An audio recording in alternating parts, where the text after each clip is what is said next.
Hello students, मेरा नाम विशेष छतवानी है। मैं एक चार्टर्ड अकाउंटेंट रहा हूं और अभी असिस्टेंट प्रोफेसर हूं गवर्नमेंट कॉलेज में। आज हम एक बहुत ही इंपॉर्टेंट टॉपिक कवर करेंगे, यूटिलिटी एनालिसिस। इकोनॉमिक्स में ये टॉपिक होता ही होता है अगर आप माइक्रो इकोनॉमिक्स की बात कर रहे हो तो। इसमें ये अगर आप आरपीएससी फर्स्ट ग्रेड की तैयारी कर रहे हो, यूपी टीजीटी पीजीटी का एग्ज़ाम लगा रहे हो, या उत्तराखंड का एग्ज़ाम लगा रहे हो, या कोई भी इकोनॉमिक्स का एग्ज़ाम जिसके भी सिलेबस में है, बहुत ही इंपॉर्टेंट टॉपिक है। 40 एमसीक्यू के थ्रू मैं ये टॉपिक आपको कवर करा दूंगा पूरा कंप्लीट। 20 एमसीक्यू आपको इस यूट्यूब वीडियो पे मिलेंगे और बाकी के 20 एमसीक्यू के लिए आपको ऐप डाउनलोड करना पड़ेगा अगर आपको अच्छा लगता है तो। चलिए सर शुरू करते हैं। पहला क्वेश्चन देखें क्या कहता है। पहले आसान क्वेश्चन से शुरू करते हैं। कुल उपयोगिता अधिकतम तब होती है जब सीमांत उपयोगिता शून्य होती है, अधिकतम होती है, बढ़ती है, अधिकतम होती है, औसत उपयोगिता। हमें पता है कि ज्यों-ज्यों हम यूनिट्स कंज्यूम करते जाते हैं, हर एक्स्ट्रा यूनिट से हमें मार्जिनल यूटिलिटी मिलती जाती है। मैं एक एग्जांपल लूँगा ताकि बार बार उसी से समझा सकूँ आपको, और ये हमारा डेली रोज़मर्रा का एग्जांपल है। आप पहली रोटी खाते हैं, ये आपने फर्स्ट रोटी खाई, उससे आपको 10 यूनिट के बराबर उपयोगिता मिली, इसे अपन मार्जिनल यूटिलिटी कहेंगे। दूसरी रोटी से आपको 8 मिली, तीसरी रोटी से आपको 4 यूनिट की उपयोगिता मिली, चौथी रोटी से आपको 2 यूनिट की उपयोगिता मिली, पांचवी यूनिट से आपको उपयोगिता नहीं मिली, और छठी यूनिट आपको अगर ज़बरदस्ती घर वालों ने खिला दी तो आपको मान लेते हैं आपकी तबीयत खराब हो गई। अब इससे अपना टीयू बन जाएगा। जो टीयू होता है वो एमयू का योग होता है। जैसे पहली यूनिट से आपको 10 मिली थी, 2 यूनिट से आपको 10 और 8 18 मिली, थर्ड और यूनिट खाने से 4 और मिल गई तो 22। इससे क्या होगा, मैं अभी आगे जो क्वेश्चन आएंगे जिसमें एमयू टीयू का जो संबंध होगा वो वाले क्वेश्चन, यानी इस छोटी सी चीज को समझने से अपने 4 से 5 क्वेश्चन हो जाएंगे। चौथी यूनिट को कंज्यूम करने के बाद आपको 2 यूनिट की यूटिलिटी मिली और आपके यूटिल्स 24 पे पहुंच गए। पांचवी यूनिट से आपको कोई फायदा नहीं हुआ, यानी 4 यूनिट खाते ही आपका पेट भर चुका था, फिर भी आपने 5 यूनिट रोटी खा ली तो अभी भी आप 24 पे हो, और छठी यूनिट के बाद आपकी टीयू गिर के 21 रह गई। अब मैं ये कहना चाहता हूं, जहां पे एमयू 0 है वहां पे टीयू मैक्सिमम है। एक ये लाइन आप याद रख लीजिए, जहां एमयू 0 है वहां टीयू मैक्सिमम है। एमयू टीयू का ये जो रिलेशन है ना, आप समझ लेते हैं ना, तो आप जब एमसीटीसी मार्जिनल कॉस्ट टोटल कॉस्ट निकालते हैं वहां पे भी काम आता है। एमओटीओ मार्जिनल आउटपुट टोटल आउटपुट, या एमपीटीपी कह लो, वहां पे भी काम आता है, और जहां एमआरटीआर बोलते हैं वहां पे भी काम आता है। तो इकोनॉमिक्स के डिफरेंट टॉपिक पढ़ने में आपको एक बार ये क्लियर हो गया तो आपका हमेशा के फंडे सॉल्व हो जाएंगे। अब इसने कहा टीयू कब मैक्सिमम होती है या टीआर कब मैक्सिमम होती है, जब एमयू मैक्सिमम होती है, जब जब एमयू शून्य होती है ना, भावनाओं में बह गए। सीमांत जब मार्जिनल यूटिलिटी 0 होती है। तो ये 3 संबंध हैं, इनको और स्क्रीन पर आप पढ़ लेना। हाँ, इसकी पूरे की पीडीएफ मिल जाएगी आपको, हमारे टेलीग्राम चैनल पे मिल जाएगी, हमारा जो व्हाट्सएप ग्रुप है उस पर मिल जाएगी, नहीं तो आप व्हाट्सएप करके हमसे मंगा सकते हो। वीडियो के नीचे भी हम डिस्क्रिप्शन में दे देते हैं, ठीक है जी। चलिए, तो ये हो गया, ए आंसर हो गया इसका, ठीक है। अब एक बार आप इसको देख लीजिए क्योंकि मुझे आगे के क्वेश्चन सॉल्व कराने में आपको मदद मिलेगी। देखो, ये आपको टीयू दे रखी है, कभी देखो आपको एमयू कॉलम दिया होता है, उससे आप टीयू बना सकते हो या टीयू से भी एमयू बना सकते हो। जैसे मैं आपको बताऊं, पहले आपने कुछ खाया नहीं था तो आपको कोई उपयोगिता नहीं मिली, 1 यूनिट से आपको 8 मिली, 2 यूनिट से आपको 14 मिली है टीयू। इसका मतलब सेकेंड यूनिट से आपको 6 यूनिट का, तो आप 2 टीयू के गैप से भी एमयू निकाल सकते हो, है ना। आपको लगेगा कि यार सर पहला क्वेश्चन इतना सिंपल है, आप क्यों इतना समझा रहे हो, क्योंकि मुझे आगे के क्वेश्चन मुझे ताबड़तोड़ करा देने हैं। तो एक बार मैं बता देता हूं, 3 यूनिट खा के आपको 18 यूटिलिटी मिली, इससे पहले 14 तो मिल ही चुकी थी, तो थर्ड यूनिट से आपको 4 यूनिट्स की एडिशनल यूटिलिटी मिली है, फिर 20 है, फिर 20 है, और फिर 18 है। इसका मतलब आप समझो 5वें यूनिट को खाने से आपको कुछ भी एडिशनल यूटिलिटी नहीं मिली, कुछ भी मार्जिनल यूटिलिटी नहीं मिली, और छठे यूनिट से तो आपको उल्टा -2 मिली है क्योंकि आपका टीयू गिर गया है। अब आप इसको देखो, इसको अपन ग्राफ पे दिखाएं, एक बार आप देखना कि सर ये जो ग्रीन वाली लाइन है ये कौन सी है। आप गैस करो ये ग्रीन लाइन कौन सी है। ये ग्रीन लाइन ऊपर की तरफ जा रही है, जा रही है, जा रही है, और फिर नीचे गिर गई। ये ग्रीन लाइन डेफिनेटली टीयू की लाइन है। कैसे ड्रॉ हुई होगी आप जानते हो, होशियार बच्चों, फिर मैं बताता हूँ। पहली यूनिट से 8, तो पहली यूनिट से ये 8 है ना, देखो ये 8 पे नहीं ऐसे डॉट लगाया होगा। आप होशियार बच्चे हो, मैं तो देखो ऐसे ही समझाता हूँ कि भाई सामने वाला बच्चा ज़्यादा नहीं समझता, ये सोच के मैं समझाता हूँ। 2 यूनिट से टी यू कितनी हुई 14, तो यहाँ 2 यूनिट और 2 यूनिट पे टी यू कहाँ 14, यहाँ पे गोला लगाया होगा हमने। ठीक है, 3 यूनिट से कितना 18 पे, ये 3 यूनिट 18। ये सारी बातें इसमें इस चित्र में ही बहुत सारी बातें हैं। 4 यूनिट से 20, ये 4 यूनिट से 20। 5वें यूनिट से भी 20, ठीक है, और छठे यूनिट के बाद 18। यह थोड़ा सा रेड पोर्शन से दिखाई है।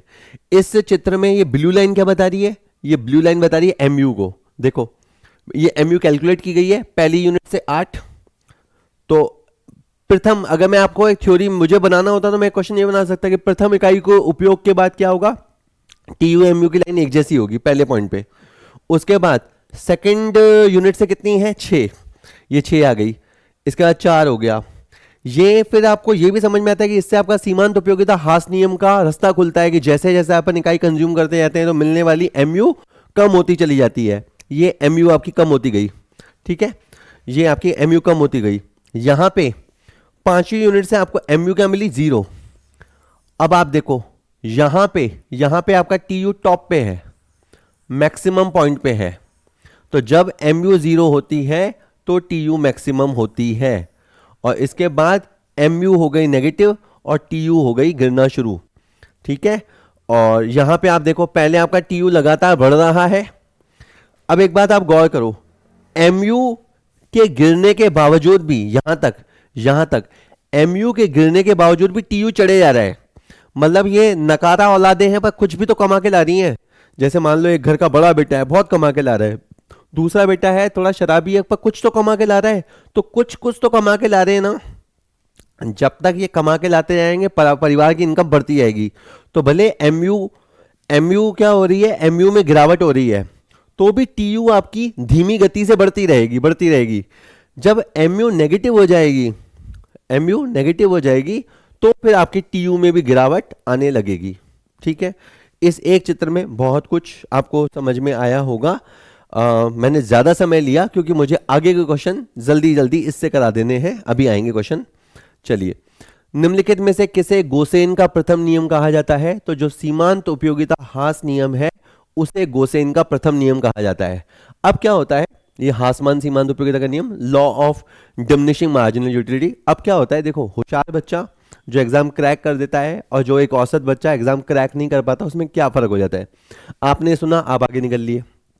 होशियार बच्चा क्या देखेगा, यार ये साइड में क्या लिखा हुआ है, इसको भी जल्दी देख लेते हैं, तो वो एक नजर इसमें मार लेता है और बस यहीं से चीज अलग हो जाती है। Always remember, little extra makes a man extra ordinary.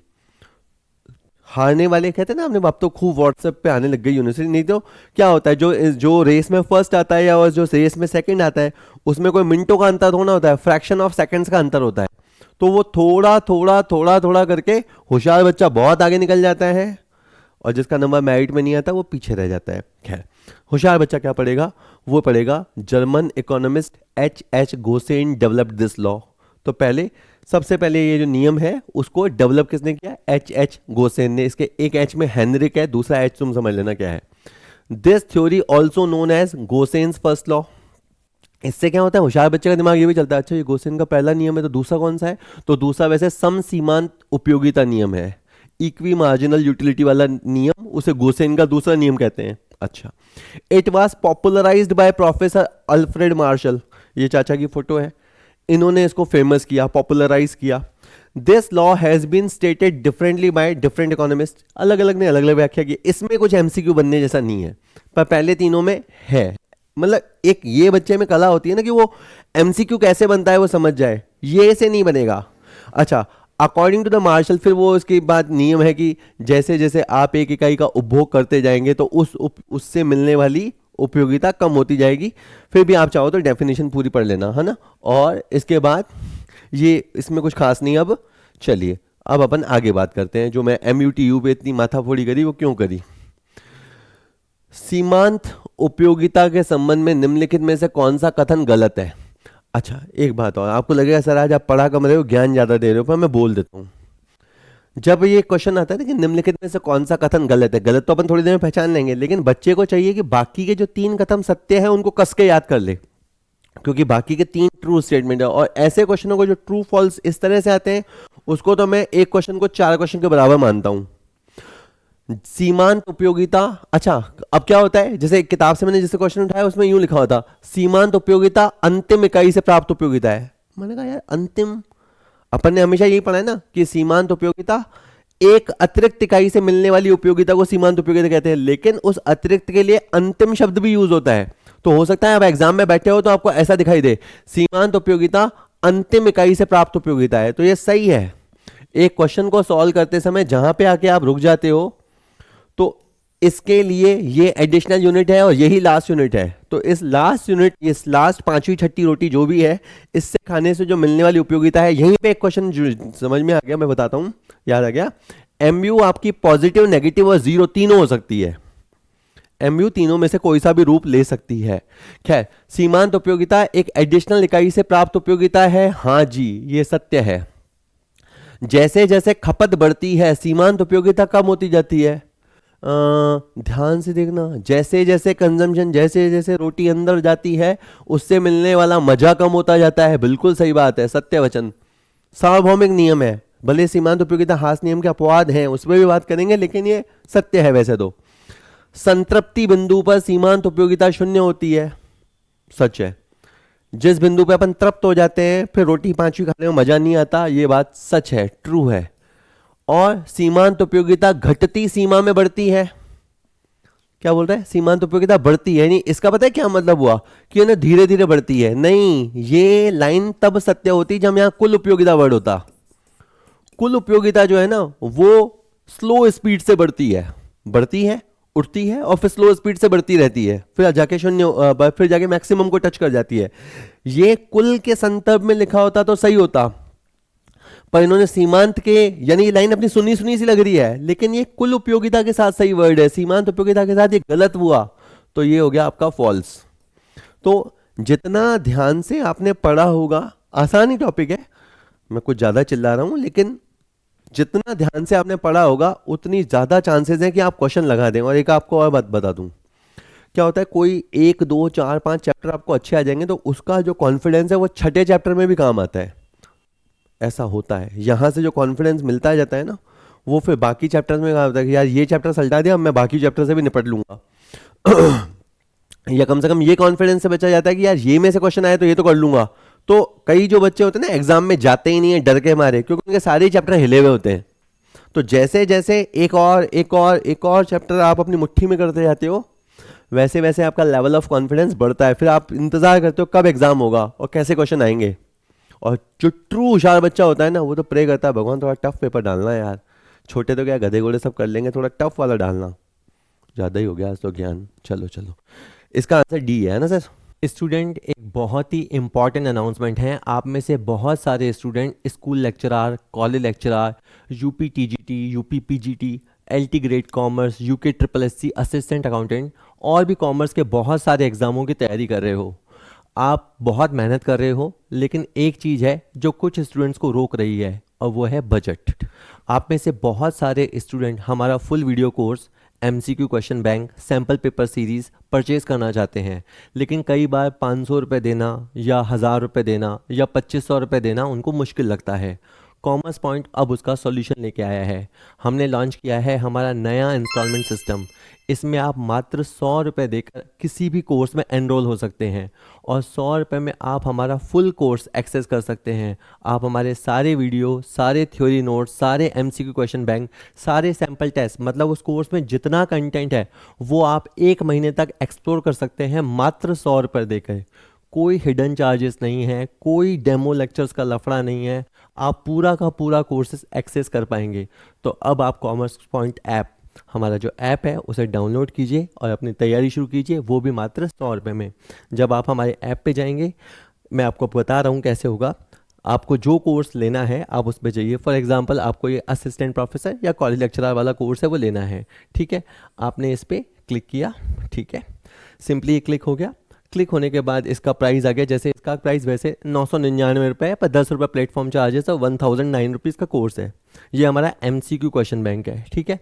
अब आपको पहले कंटेंट क्या है, वैसे कंटेंट आपको ऊपर ऊपर से देखने को मिलता है कि भाई इसके अंदर पेपर 1 है जिसमें 308 वीडियो हैं, 289 फाइल्स हैं, पेपर 2 है इसमें 204 वीडियो हैं, 328 फाइल्स हैं, लेकिन बच्चे को पता नहीं चलता कि वीडियो क्या हैं, उनकी क्वालिटी कैसे हैं। अगर हमने किसी लेक्चर को अनलॉक कर रखा है तो बच्चा देख पाएगा, पर कई बार 1 या 2 लेक्चर से भी उसको क्वालिटी का आइडिया नहीं होता कि किस तरह के MCQ हैं। तो अब उसका सोल्यूशन ये है कि आप सिंपली इसके नीचे जाइए, वहाँ पे आप पूरा कोर्स लेना चाहें तो ले सकते हैं, और अगर आप इंस्टॉलमेंट ले देना चाहें जो कि मात्र 100 रुपये से स्टार्ट है, तो वहाँ पे आप पे इन इंस्टॉलमेंट पे क्लिक कीजिए। जब आप क्लिक करते हैं तो आपका पहला स्टेटमेंट इंस्टॉलमेंट शो हो रहा है 110 रुपये। बेसिकली इंस्टॉलमेंट 100 रुपये है, अगेन 10 रुपये प्लेटफॉर्म चार्ज है जो कि एक बार लगता है, ठीक है। और उसके बाद अगली इंस्टॉलमेंट भी बहुत छोटी छोटी हैं। तो इस तरह से 5 महीने में, फॉर एग्जांपल इसकी 5 इंस्टॉलमेंट है, तो आप 5 महीने में इसे परचेज़ कर लेंगे। हमारे हर कोर्स की वैलिडिटी मिनिमम 1 साल तो है ही है, और वो सब पे लिखी हुई होती है, तो आप आराम से इसे जाके परचेज़ कर सकते हैं। तो बहुत ही सेफ तरीका कोशिश की है हमने, ताकि एक बच्चे में जो हेजिटेशन होता है ऐसा कोर्स में क्या मिलेगा क्या नहीं मिलेगा, 100 रुपया एक बहुत ही नॉमिनल अमाउंट होता है, उससे आप शुरू कर सकते हैं। अगर आपको कंटिन्यू करना है तो आप बने रहिए, इसमें ऑटो डेबिट सिस्टम भी नहीं होता, आप पे करेंगे तो पे होगा, नहीं पे करेंगे तो ऑटोमेटिक भी नहीं करता, ठीक है। तो ये पूरा आपके ऊपर है कि 1 महीने के बाद आप कंटिन्यू रखना चाहते हो या कंटिन्यू नहीं रखना चाहते हो। चलिए अब लेक्चर स्टार्ट करते हैं, ठीक है। डी आ गया, ठीक है। नेक्स्ट, मार्शल के अनुसार उपभोक्ता की बचत है। तो ये पूरा वैसे जो टॉपिक है ना, इसको कंज्यूमर बिहेवियर बोलते हैं। फिर कंज्यूमर बिहेवियर में ये सारे आ जाते हैं, आपके उपयोगिता विश्लेषण, मांग का विश्लेषण, ये सारे आ जाते हैं इसके अंदर। Consumer behaviour is a big theory. अब कंज्यूमर सरप्लस क्या है, मोटे तौर पे एक बात इसको यूं बोला जाता है, जो रकम हम देने को तैयार हैं और जो रकम हमें देनी पड़ती है, उसका जो गैप है वो कंज्यूमर सरप्लस है। इसे यूं समझो कि मुझे पानी का एक बॉटल खरीदना है और बहुत प्यास लग रही है मान लो, तो मैं उसके लिए 100 रुपये भी देने को तैयार हूँ, पर बाय द वे मुझे वो 20 रुपये में मिल गई, तो इस 80 रुपये को कहेंगे कंज्यूमर सरप्लस। अब इसे मैं दूसरे तरीके से व्यक्त करता हूँ। इसमें ऑप्शन देख लेते पहले, कुल उपयोगिता और सीमांत उपयोगिता का गैप, कुल उपयोगिता और सीमांत उपयोगिता का योग, प्राप्त कुल उपयोगिता माइनस कुल चुकाई गई रकम, ये है आपके कंज्यूमर का सरप्लस। जैसे यूं समझो, आपने पहला पानी का बॉटल खरीदा और उसके लिए सपोज करो आपने 20 रुपये दिए, और उससे आपको जो यूटिलिटी मिली वो 100 इकाई के बराबर यूटिलिटी मिली। दूसरी इकाई के लिए भी आपने 20 रुपये दिए, और अब थोड़ा आपका गला भर चुका है, मतलब गला भर क्या चुका है, पेट भर चुका है, आपकी प्यास बुझ चुकी है, तो उससे आपको 60 यूनिट के बराबर यूटिलिटी मिली। मैं जल्दी सम अप करूँगा। फिर आपने तीसरी बॉटल भी ले ली, तो अभी थोड़ी गुंजाइश थी, उससे आपको 40 यूनिट के बराबर यूटिलिटी मिला, और चौथा बॉटल आप लेना नहीं चाहते थे, वो भी आपके पीछे पड़ गया और आपने ले ली। 20 रुपये आपने दिए और आपको 20 के बराबर यूटिलिटी ली। अब आप रोक दोगे, अब जनरली क्या होगा, आप अपना परचेस रोक दोगे। अब इन सबको मैं यूं जोड़ दूं या ऐसे बना के जोड़ दूं, 100 और 60 160, 160 और 40 200, 200 और 20 220। आप सीधा सीधा जोड़ते तो भी MU का जो योग होता है वो TU होता है। अच्छा, आपने कितने रुपए चुकाए, 80 रुपये। आप इसके लिए 220 रुपये देने को भी तैयार थे, क्योंकि जब मतलब क्या होता है, हम मिलने वाली मार्शल के हिसाब से हमको जो उससे उपयोगिता मिलती है ना, उसे हम मुद्रा में मापते हैं। यानी हम पहली बोतल के लिए 100 रुपये भी दे सकते थे, दूसरी बोतल के लिए 60 रुपये भी दे सकते थे, चूंकि 20 रुपये की मिल रही थी इसलिए हमने ले ली, ठीक है। तो बस मतलब हमें 220 रुपये के बराबर उपयोगिता मिली 80 रुपये देकर, तो हमें डेफिनेटली 140 रुपये का फ़ायदा हुआ। इसीलिए जब मैं थ्योरी पढ़ा रहा था, वो तो ऐप के अंदर वीडियोज़ होते हैं, कंज्यूमर सरप्लस अवधारणा के पीछे जो नियम काम करता है वो आपका सीमांत उपयोगिता हास नियम ही काम करता है। पानी की बोतल से मिलने वाली यूटिलिटी आपकी कम होती जा रही है ना, एक जगह आके बराबर हो जाएगी, और ये जो गैप है वो गैप आपके कंज्यूमर सरप्लस का आधार बनता है। तो जो हमने रुपए चुका के उपयोगिता प्राप्त की और जो हमने कीमत चुकाई। सिंपल मैं बताऊं आपको, आप एक मूवी देख के आते हो, 150 रुपये मान लो आपने टिकट खरीदा, पिक्चर देखी धुरंधर टाइप पिक्चर, मजा आ गया आपको, तो आप कहते हो यार पैसा वसूल हो गया। पैसा वसूल हो गया, उस दिन आप ना खुश खुश से रहते हो। वो खुश खुश वाला गाना नहीं, वो खुश इसलिए रहते हो आप क्योंकि आपको लगता है मैं प्लस में गया, इतने बड़े पिक्चर पे एसी रूम में चौड़ा हो गया, पिक्चर देखी कौन, और चुकाई गई कीमत 150, मजा आया 250 का, तो आपको लगता है आज ठग लिया, कमा लिया कुछ, इसलिए खुशी होती है। अच्छा खाना खा के आते हैं ना, होटल में जाते हैं, अच्छा खाना खा के आते हैं, उसके पीछे भी यही फीलिंग है। और जब ऐसा ना बंडल खाना, बंडल मूवी के पैसे दे के आते हैं तो लगता है लुट गए। चलो ठीक है, सी इसका आंसर हो गया। ठीक है, नेक्स्ट। कुल उपयोगिता के संबंध में निम्नलिखित में कौन सा कथन सत्य है? तो इसमें 3 झूठ है, उनको समझना है। कुल उपयोगिता अतिरिक्त या अंतिम इकाई से प्राप्त उपयोगिता है, तो ये बात गलत है, ये बात एमयू के लिए सही है, ये इसके लिए गलत है। कुल उपयोगिता घटती दर से बढ़ती है, ये बात सही है। जैसे जैसे खपत बढ़ती है कुल उपयोगिता कम होती है, गलत है। जैसे जैसे अपन रोटी खाते हैं अपन के टीयू बढ़ता जाता है अपना, ठीक है, एक लेवल पे आके संतृप्त होता है, पर उससे पहले बढ़ता जाता है, भले धीमी गति से बढ़े। संतृप्ति बिंदु पर कुल उपयोगिता ऋणात्मक होती है, इस बिंदु पे कुल उपयोगिता मैक्सिमम होती है, ठीक है। तो हमें ट्रू मिल गया, बी हमारा ट्रू है, इसीलिए मैं पहले पॉइंट में ज्यादा समय लिया, अब आपको जल्दी समझ में आ गया। ये मार्शल का गणनावाचक उपयोगिता विश्लेषण मानता है कि मुद्रा की सीमांत उपयोगिता 0 है, मुद्रा की सीमांत उपयोगिता घट रही है, मुद्रा की सीमांत उपयोगिता बढ़ रही है। ये मार्शल ने जो अपनी थ्योरी प्रोड्यूस की थी उस समय वो ये मानता है कि जो हम पैसा छोड़ते हैं उसकी सीमांत उपयोगिता स्थिर रहती है पूरे प्रोसेस के दौरान। जो वस्तुएं हम कंज्यूम करते जाते हैं उससे मिलने वाले यूटिल्स, अगर यूटिलिटी को यूटिल्स में मापें, वो यूटिल्स भले कम होते जाते हैं, लेकिन हम जो पैसा देते हैं, मतलब अगर मान लो मेरे पास 100 रुपए के 10 नोट हैं, तो मैं पहला नोट छोड़ने पे जो मेरे को दुख होता है ना, दूसरा नोट छोड़ने पे भी उतना ही दुख होता है, और 10वां नोट छोड़ने पे भी उतना ही दुख होता है, इक्वल होता है। तो मतलब इस तरफ जो आउटगोइंग है उसमें हम जो छोड़ते हैं उसको हम समान मानते हैं। तो मैं नहीं, मार्शल चचा, मुद्रा की सीमांत उपयोगिता जो है वो कांस्टेंट रहती है। मार्शल कोई कोई सा भी नियम होता है उसके पीछे कुछ मान्यताएं होती हैं, ये सारी सीमांत उपयोगिता हास नियम की मान्यताएं हैं। ये अगेन अपन पढ़ चुके हैं, जल्दी जल्दी पढ़ता हूँ। जो वस्तु हम कंज्यूम करते हैं वो एक जैसे हैं, उनका रूप रंग एक जैसा होता है। जो कंजम्पशन प्रोसेस है उसके दौरान रुचि, आदत, फैशन, सोच विचार में परिवर्तन नहीं आना चाहिए। वस्तुओं का उपयोग लगातार होना चाहिए, टाइम गैप नहीं होना चाहिए। वस्तु के प्राइजेस में कोई चेंज नहीं होना चाहिए। मुद्रा की सीमांत उपयोगिता स्थिर होती है। उपभोक्ता की मानसिक स्थिति में कोई परिवर्तन नहीं आना चाहिए। उपयोगिता को संख्यात्मक रूप से मापा जा सकता है, और वस्तु का जो उपभोग है वो एक सूटेबल या प्रॉपर साइज में होना चाहिए, बहुत छोटा या बहुत बड़ा नहीं होना चाहिए। तो ये कुछ मान्यताएं हैं। मान्यताएं इसलिए याद करनी पड़ती है कि वो आपको दे देगा इनमें से कौन सी मान्यता नहीं है, तो 3 तो आपके सुनी सुनी सी होगी, चौथी में वो घुमा देगा, तो ध्यान रख लेना है ना बेटा। चलो ठीक है, तो ये इसका डी आंसर रहेगा।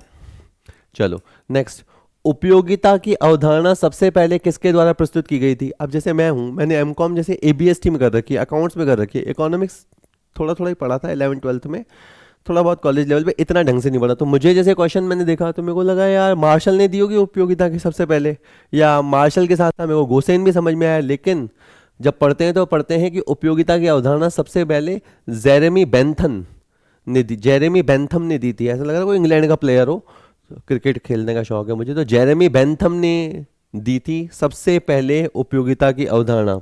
उसके हिसाब से ये था कि अगर कोई कानून बनाया जाता है सोसाइटी में तो वो लोगों के आनंद के लिए, उनके खुशी के लिए, उनकी सहूलियत, उनकी सुविधा के लिए होना चाहिए, उनके दुख को कम करने वाला होना चाहिए। तो वहाँ से उसने यूटिलिटी, मतलब मैं हमेशा कहता हूँ कि ना कोई भी चीज़ होती है उसका यूज़ केस होना चाहिए। मतलब कोई चीज़ है तो उसका यूज़ हो। मान लीजिए, यानी यही वाली बात है कि अब आप दिन दिन के समय मोमबत्ती या दिया क्यों नहीं जलाते? क्योंकि आप बोलेंगे उसका क्या यूज़ केस है, जब ऐसे ही इतनी रोशनी आ रही है तो दिए से क्या फ़र्क पड़ रहा है? तो उसका देयर इज़ नो यूज़, उसका यूज़ नहीं है। तो उसने भी ये कहा कि अगर अगर कोई कानून बन रहा है तो उसका कोई यूज केस होना चाहिए, उसमें कोई यूटिलिटी होनी चाहिए। आप और मैं भी, मेरे होने और आपके होने का अस्तित्व या वजूद का मतलब ही है कि अपनी कोई यूटिलिटी हो, अपन कुछ समाज के लिए कर सके तो मतलब है, नहीं तो ठीक है, आए न गए, क्या मतलब, क्या फर्क पड़ता है। जेरेमी बेंथन, ठीक है, सी इसका आंसर था। नेक्स्ट, उपभोक्ता संतुलन के लिए गणनावाचक उपयोगिता विश्लेषण। गणनावाचक जिसमें हम मानते हैं कि हम मुद्रा को संख्यात्मक रूप से माप सकते हैं, वो वाला विश्लेषण जो मार्शल मार्शल ने दिया था। अच्छा, किसने विकसित किया, यही क्वेश्चन पूछ रहा है, तो आसान सा क्वेश्चन है, मार्शल ने विकसित किया है ना। ये वाला जो है ये मार्शल ने विकसित किया था कि उपयोगिता को संख्यात्मक रूप से मापा जा सकता है, इसको कार्डिनल अप्रोच कहते हैं। ठीक है जी, ये हो गया, ए आंसर आ गया इसका। सिंपल सा क्वेश्चन था, ऐसा थोड़ा ना कि सारे टफ आएंगे, सिंपल भी तो आएंगे। उपभोक्ता की बचत का मूल सिद्धांत किस पर आधारित है, मैं बात कर चुका हूं, ये सीमांत उपयोगिता हास नियम पे ही आधारित है। हाँ, या इसको हासमान सीमांत उपयोगिता नियम, law of diminishing marginal utility का नियम बोलते हैं, उस पे आधारित है। ठीक है, नेक्स्ट, जब कुल उपयोगिता घटती दर से बढ़ रही होती है, बढ़ तो रही है, घटती दर से बढ़ रही है, तो सीमांत उपयोगिता, तो सीमांत उपयोगिता होती तो पॉजिटिव है, होती तो पॉजिटिव ही है, क्योंकि उसका पॉजिटिव होना ही टीयू को बढ़ा रहा है। स्थिर होती है नहीं, ऋणात्मक होती है, बढ़ रही होती है, घट रही होती है, घट रही होती है। जैसे ये वाला, पहली रोटी 10 यूनिट, दूसरी 8, तीसरी 6, चौथी 2।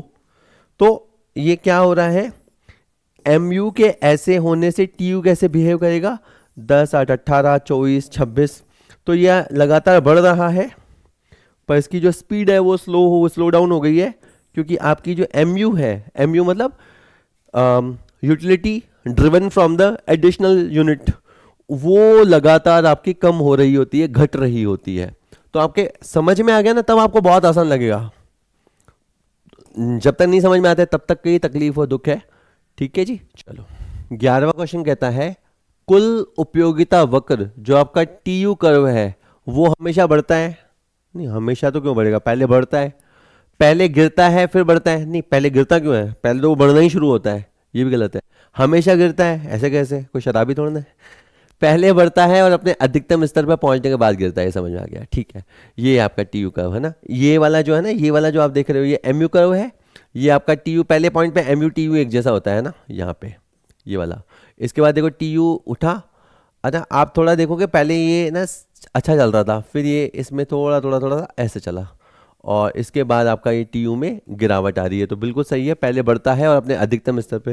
एग्जाम में ये चित्र नहीं दिया होगा, ये तो क्वेश्चन में मैंने समझाने के लिए बताया कि ऐसा ऐसा होता है, और ये सब भी पढ़ा करो ना, ये पढ़ोगे ना तो आपको समझ में आएगा अच्छा क्या हो रहा है एक्चुअली।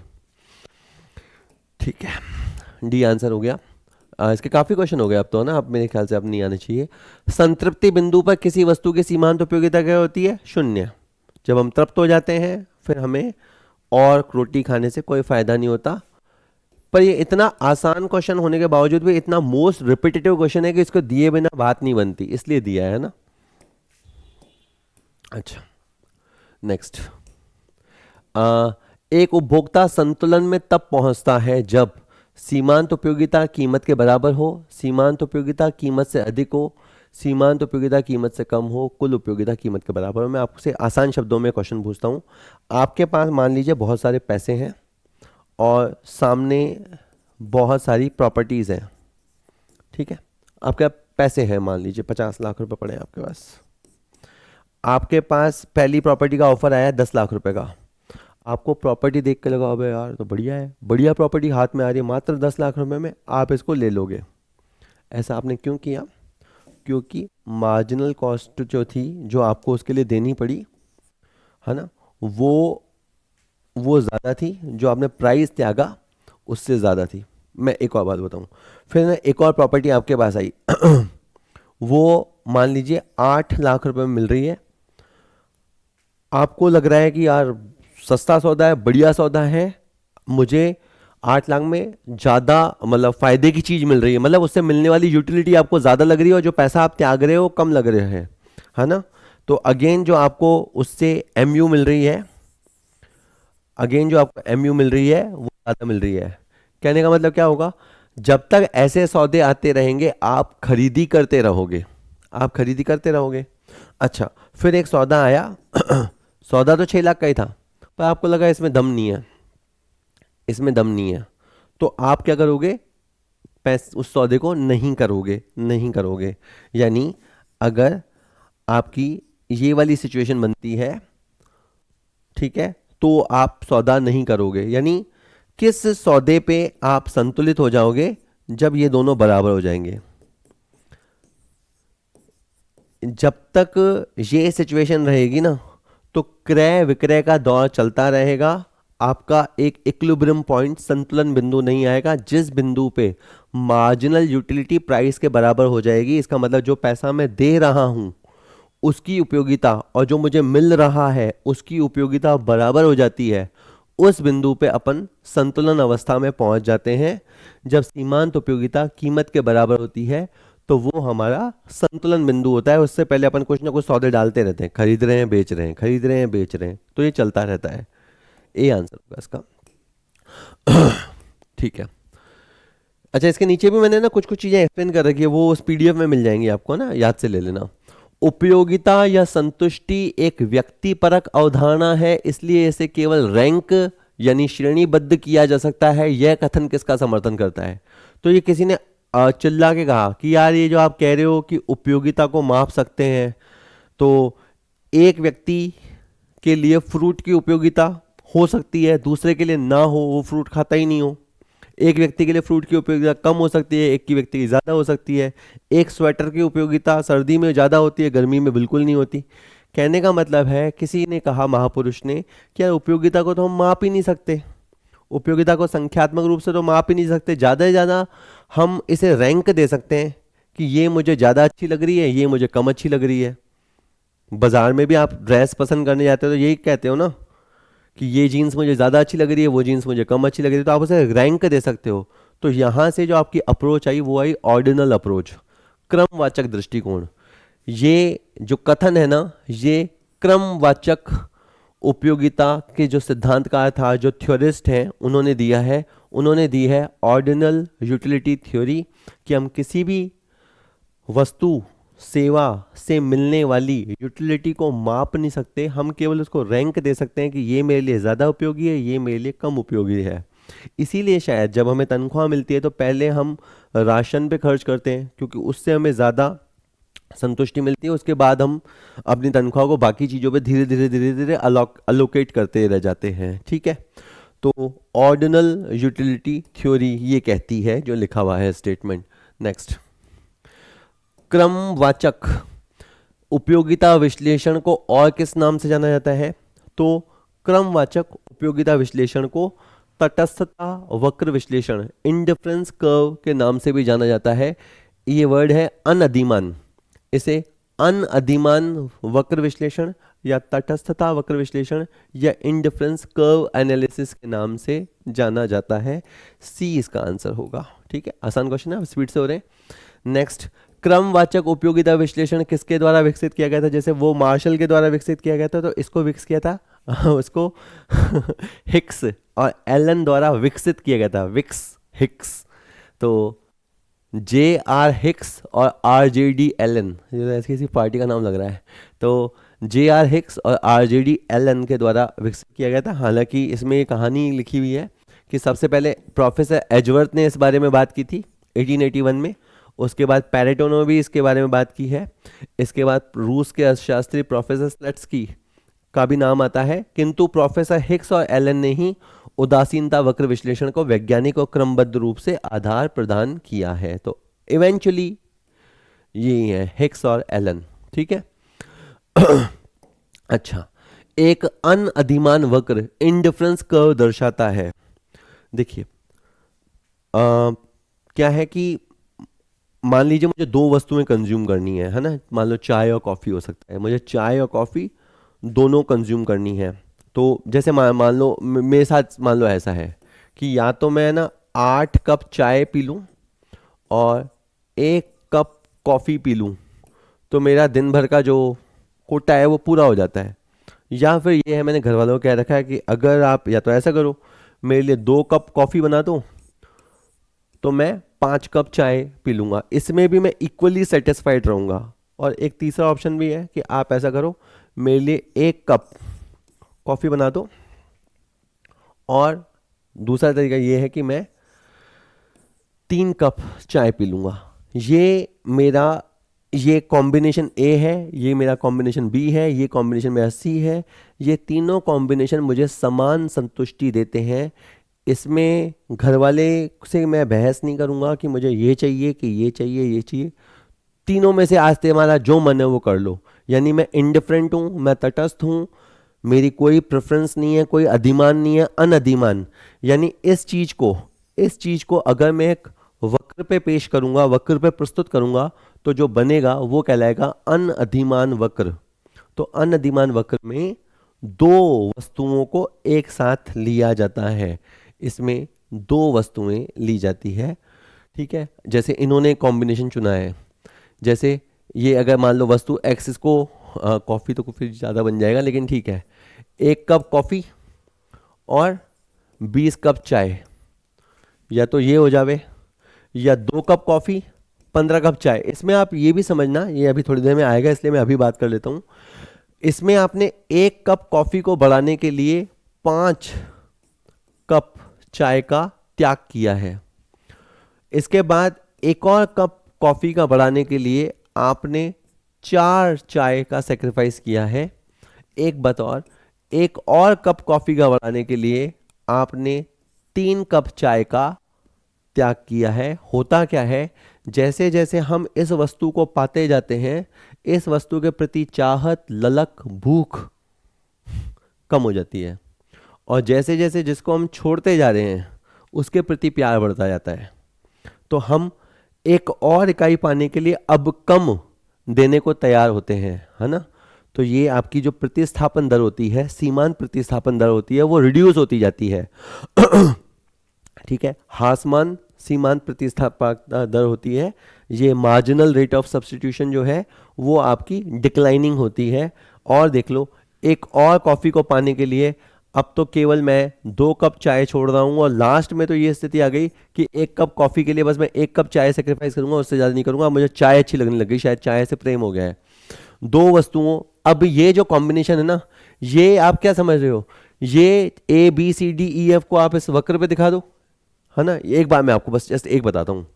एक्स का एक, यानी जैसे अगर यहाँ पे वस्तु y लिखी हुई है, यहाँ वस्तु एक x लिखी हुई है, तो पहला कॉम्बिनेशन क्या है, x पे 1 पे टिक करोगे और y पे 20 पे। देखो x पे आपने किया 1 पे और y पे किया 20 पे।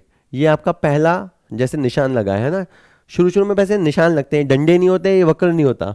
शुरू में पहले ग्राफ पेपर में बस ऐसी लाइन होती है, तो यहाँ निशान लगा। ठीक है, दूसरा कॉम्बिनेशन क्या है, 2 ले लो, यहाँ 15 ले लो, तो यहाँ 2 पे निशान होगा और यहाँ 15 समथिंग यहाँ होगा, जैसे यहाँ पे हुआ। फिर 3 और 11, 4 और 8, 5 और 6 और 6 और 5। ठीक है, फिर इन सबको मिलाते हैं, तो ये आपका जो बना है ये कहलाएगा इंडिफरेंस कर्व। इंडिफरेंस कर्व इस तरह से। तो 6 कर्व बनेंगे, ऐसा नहीं है। ये जो होता है ना, ये जो मोड़ है, इसको ढाल बोलते हैं। ये बहुत सारे शेप हो सकते हैं, ऐसा हो सकता है, ऐसा हो सकता है, ऐसा हो सकता है। मतलब ये जो शेप है ना, इसको अपन ढाल बोलते हैं। ये जो ढाल है ना, इसको ये सेट करता है MRS, marginal rate of substitution, कि आप किस स्पीड से छोड़ रहे हो। अगर आप बहुत ध्यान से देखो, इस चित्र को देखो, ये आपको जो चौकड़ी है ना, ये चौकड़ी ये बड़ी लग रही होगी। ठीक है, ये चौकड़ी थोड़ी छोटी है, ये चौकड़ी और छोटी है, ये चौकड़ी और छोटी है, ये और छोटी है। तो ये आपके मार्जिनल रेट ऑफ सब्स्टिट्यूशंस हैं जो आप उतर रहे हो ना। जैसे आप देखो, अगर थोड़ा और, ये आप ना 20 से 15 पे आ रहे हो। ठीक है, ये 20 से 15 आप क्यों आए, क्योंकि आपको यहां से यहां जाना था। 1 से 2 पे जाने के लिए आप यहां 5 पॉइंट उतरे, फिर एक और जाने के लिए आप 4 पॉइंट उतरे, ऐसे। तो ये मार्जिनल रेट ऑफ सब्स्टिट्यूशन है। तो ये जो बना हुआ है ये अनअधिमान वक्र है, और इस दो वस्तुएं दिखाई जाती है। सी इसका आंसर हो गया। नेक्स्ट, अनअधिमान वक्र हमेशा होता है, तो हमेशा आप देखोगे अनअधिमान वक्र ऐसा शेप लेगा, ऐसा शेप लेगा। इसको अपन बोलेंगे convex to the origin, convex to the origin, Hindi में बोलेंगे उन्नतोदर। ठीक है, ऑप्शन देखते हैं। एक अनधिमान वक्र, एक इंडिफरेंस कर्व होता है, हमेशा मूल बिंदु की ओर नतोदर, नतोदर गलत लिखा है, मूल बिंदु की ओर उन्नतोदर, बिल्कुल। तो ये इस तरह से आपको देखने को मिलेगा, हम प्राय है ऐसे ही देखने को मिलेगा। और ये जो इसका ये जो शेप है, देखो शेप यूं भी तो हो सकता था, शेप यूं भी तो हो सकता था, लेकिन आपको शेप ऐसा देखने को मिलेगा, बचपन वाला, दर्पण, उत्तल, अवतल। ठीक है, तो ये आपको कॉन्वेक्स उन्नतोदर, ये इसका आंसर होगा 18। नेक्स्ट, एक उत्तल अनादिमान वक्र, एक कॉन्वेक्स इंडिफरेंस कर्व जो कि होता है के मामले में, ये जो वक्र होता है ना, ये उत्तल होता ही इसलिए है क्योंकि जो marginal rate of substitution of X is to Y है वो डिक्लाइनिंग होती है, वो डिक्लाइनिंग होती है, वो बढ़ती हुई हो भी नहीं सकती, वो डिक्लाइनिंग होती है क्योंकि एम आर ऐसे को है घटता है।